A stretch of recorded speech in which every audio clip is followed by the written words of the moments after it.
It's 1992. A man is waiting in line to enter the United States. He has a fake Swedish passport. His real name is 𝗟𝗂𝗄𝗧. In his bag are 6 blue manuals and 2 videotapes. Meanwhile, another man is in the queue as well. He wears a 3-piece silk suit and carries a British passport, also fake. His real name is 𝗟𝗂𝗄𝗧𝗏. The two are accomplices. They have traveled all the way from Pakistan to New York to execute a sinister plan. The blue books include mixing formulas for explosives, and on the videotapes are instructional videos for building bombs. Together, they will launch a devastating attack on US soil. This is the often forgotten first attack on the Twin Towers. Wait, what?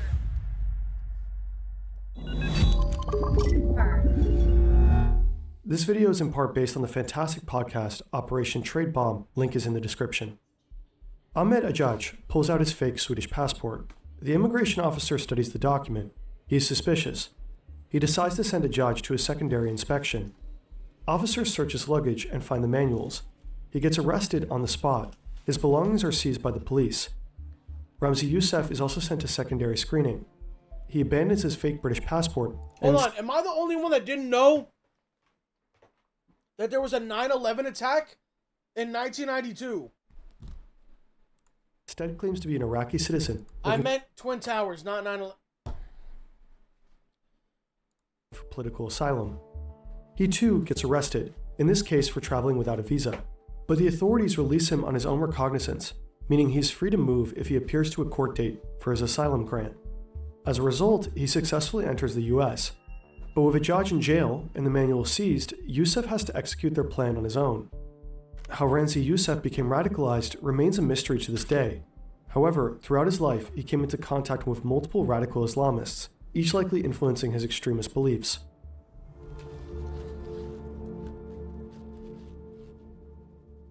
In New York, he wastes no time and immediately starts preparing the attack. He needs to build a massive bomb. Through a middleman, Yusuf exchanges information with 𝗟𝗂𝗄𝗧, who is still sitting in jail. A court has ordered the government to release 𝗟𝗂𝗄𝗧's belongings, including his blue books. It is not clear why authorities would release the plans to build bombs. It was likely a pretty drastic oversight. Yusuf sent someone to collect the manuals for him. Now he needs accomplices. He will find them in Jersey. Yusuf has a talent for manipulating. Here we go, bro. Here we go, bro. Here we fucking go, bro. I can already see the chat. People. He moves into a dormitory among members of the Islamic community. There he meets Mohammed 𝗟𝗀𝗡𝗏, an illegal immigrant from Palestine. 𝗟𝗀𝗡 regularly attends a Jersey mosque known for preaching radical Islamist views. Around this mosque, Yusuf recruits more people, all bound by a shared hatred towards America and its ally Israel. 3 new members, including a chemist, join his operation. Over the next few weeks, the group gathers the materials and chemicals needed to prepare the bomb. They keep everything hidden in a rented storage unit in Jersey. About 2 months after Yusuf's arrival, the group rents a ground floor apartment. In this inconspicuous house, the group begins to assemble the device. The main ingredient is an explosive chemical called urea nitrate. Due to the toxic fumes, they wear surgical masks. The chemicals are very delicate. Over time, the wall paint changes from white to blue. The metal doorknobs start corroding. As detailed in the blue books, they add aluminum powder and other materials to increase the destructive power of the bomb. The apartment is a mess, but of course, you can't tell from the outside. Over months, no one realizes what these men are up to. No curious neighbors. Nobody. It's February 26, 1993. Their work is finally completed. Time for the next step. Carefully, the terrorists carry the parts piece by piece into a yellow van. Even the smallest mistake could cause a devastating explosion. An explosion they hope will cause the Twin Towers to collapse. We can only tackle sensitive topics such as this one thanks to our long-term partners. Brilliant is an incredible difference for 𝗟𝗂𝗄𝗧𝗏 and power 200,000. Check out Brilliant. Here across the Hudson River, they are standing over 400 meters tall, built from 200,000 tons of steel. They are the heart of the World Trade Center, a complex of 7 buildings in Lower Manhattan. When completed in 1971, they became the tallest structures in the world. The iconic skyscrapers shape the skyline of New York City. They are a symbol of the prosperity and power of the US. Inside, there is a vibrant world of commerce and international relations. It's a city within a city. 19 restaurants, 80 shops, and countless offices housing 430 companies from 29 countries. Every day, around 50,000 people go to work here. One of them is Janine Ali. Janine works as an office manager in finance. Her office is located on the 45th floor of the North Tower. It's lunchtime soon. The yellow van is driving through Manhattan, approaching its target. Inside sit Youssef and one of his accomplices. The van pulls into an underground parking garage of the World Trade Center. It stops in a no parking zone on level B2. The men get out of the vehicle and open the back. The rear compartment holds multiple large barrels, some cardboard boxes, and a long rope. One of the men lights the fuse. A few meters from the van, another car is waiting with another accomplice. Youssef and the other man jump inside. Just before the exit, a truck appears. The men get nervous. A few moments later, the truck finally moves. Tim Lang doesn't want to be here today, but he has to, for a 12:30 meeting on Wall Street. As he steps out of the vehicle and reaches for his jacket,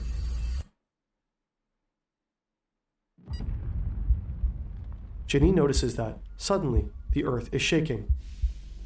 Thick black smoke starts spreading through the air vents. What is happening? Slowly but surely, the office is starting to turn into a death trap. Janine and others realize how dangerous the situation is quickly becoming and try to leave. But the elevators aren't working. She leads a colleague down the emergency stairwell. It's pitch black. Lights are out and smoke is filling the air. It's becoming harder and harder to breathe. What the fuck? When Tim gains consciousness, his throat is burning. His head is ringing. What the fuck? He crawls through the debris towards his Toyota. The car is wrecked. His surroundings look like a war zone. Tim pulls his sweater over his nose and tries to find an exit. Still dizzy from the blast, he stays close to the ground. But eventually the smoke becomes too thick. With his last breath, he cries for help. Suddenly, a boot appears in front of Tim's face. He grabs it. Two rescuers lift him up and drag him through the debris until they finally make it outside. Bro, I never knew about Janine this. and her colleagues slowly make it down the stairs. Together, they count each step out loud to keep themselves from panicking. Then finally, they too reach daylight. As Tim and Janine walk out on the streets, they see smoke, firefighters, and faces covered in soot. They don't know it. Guys, dude, it's like fucking little weird. Dude, I put a video on so I can eat my dinner. Dude's just sitting here, eat on camera. What are you eating? Stop eating. Dude, shut the fuck up! Oh my god! You're like a weird little kid! Like, I'm just gonna shut the camera off and just eat, bro. I'm just gonna eat my dinner. And you won't see me for like 5 minutes. Yet, but they just survived an enormous terrorist attack in the middle of the city. An attack aimed at the heart of America. The armada of police officers and firefighters at the scene evacuate 50,000 people. As the smoke starts to settle, the destruction of the bomb becomes clear. The blast created an enormous crater under the North Tower, a 60-meter deep and 30-meter wide hole going several stories deep. Because of the smoke filling the building, helicopters evacuate people from the rooftop. Ultimately, over 1,000 people are injured, mostly from inhaling toxins. 6 people lose their lives almost immediately, including a pregnant woman and her unborn child. There was a man still sitting in his car, and you could tell he was dead. But ultimately, the terrorists' plan failed. They wanted to topple the North Tower with their bomb, causing it to fall into the South Tower. But the explosion did not even come close to causing the tower to collapse. Yet, if the van had been parked closer to the concrete foundations, and the bomb had been even a lot larger, the terrorists might have succeeded. After the attack, 𝗟𝗄𝗄 is standing across the Hudson River. He's looking at the skyline of New York and is disappointed. The towers are still standing. On the same day, he takes a flight to Pakistan, leaving his co-conspirators behind. Meanwhile, the hunt for the terrorists is on. FBI agents from all over the country fly in to help, and very soon they will make their first arrest. A bomb technician finds evidence in the debris, a twisted piece of metal from a car chassis. They find a vehicle identification number engraved on it. The FBI is able to trace this number back to the original car. It belongs to a Ford Econoline cargo van, registered to a rental company. It has a slightly unusual color, yellow. They quickly uncovered who rented the van. Mohammed 𝗟𝗀𝗪. A few hours after the attack, 𝗟𝗀𝗪 enters the rental company office and walks up to the counter. He knows that the van was blown to pieces, but he needs the deposit money to flee the country.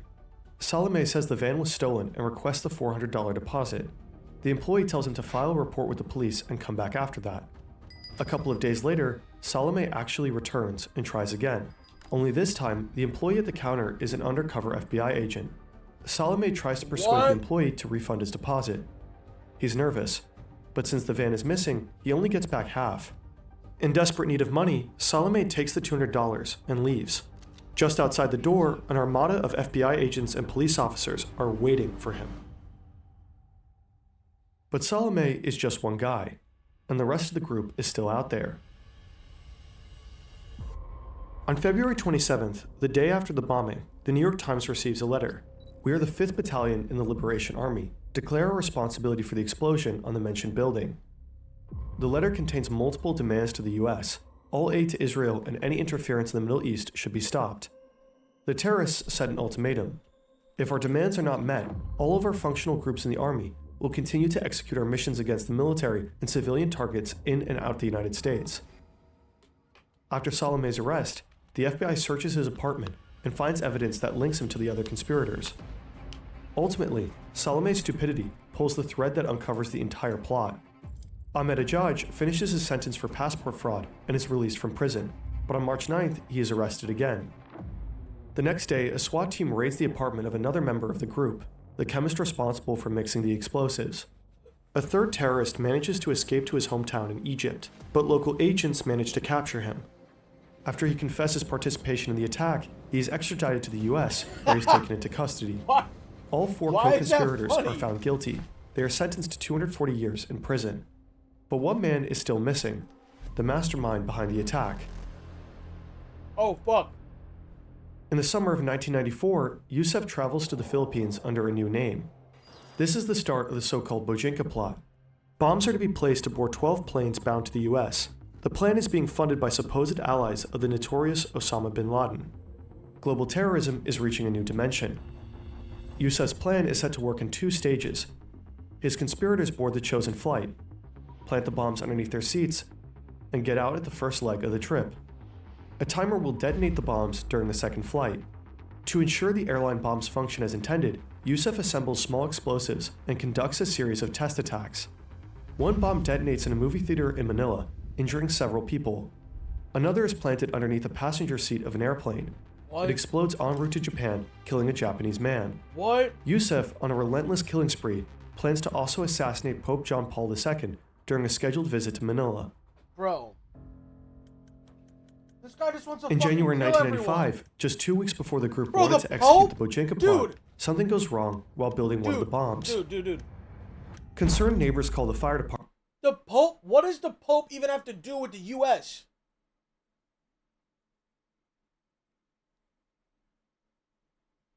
Turn mic up. The police searches the apartment and uncovers stunning evidence. Blueprints for the airline bombing plot and the plans for the assassination of the Pope. Evidence included a Bible, crucifixes, and priest clothing, all part of a disguise to be worn by a suicide bomber. Ultimately, Yusuf's plans fail, yet he manages to escape, again, this time to Pakistan. About 1 month later, a student he had attempted to recruit betrays him to the authorities in Islamabad. Ramzi Yusuf is captured at last. Federal agents transport him back to the US. In January 1998, he is sentenced to life in prison, plus an additional 240 years. In March 1993, the South Tower reopens, followed by the North Tower 2 weeks later. Janine Ali, Tim Lang, and thousands of others go on with their lives and return to work in the World Trade Center. While Ramzi Yusuf spends his days in a prison cell, his uncle Khalid Sheikh Mohammed is involved in planning a different attack. Oh my god, bro.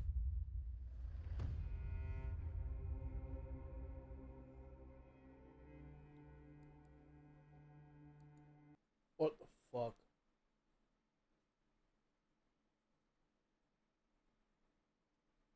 What the actual fuck?